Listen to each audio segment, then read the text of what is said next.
This attic is enormous.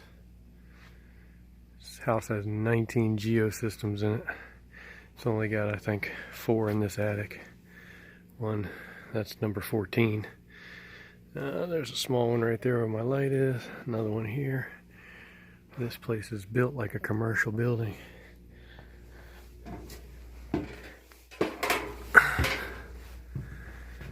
This place is crazy.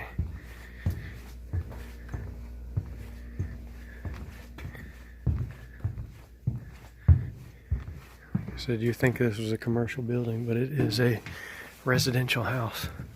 Don't know how many bedrooms it has. These are winches for the ceiling fans to bring them down to change light bulbs and service them. But there's number 11 water furnace. But this place is massive. This attic is bigger than my house.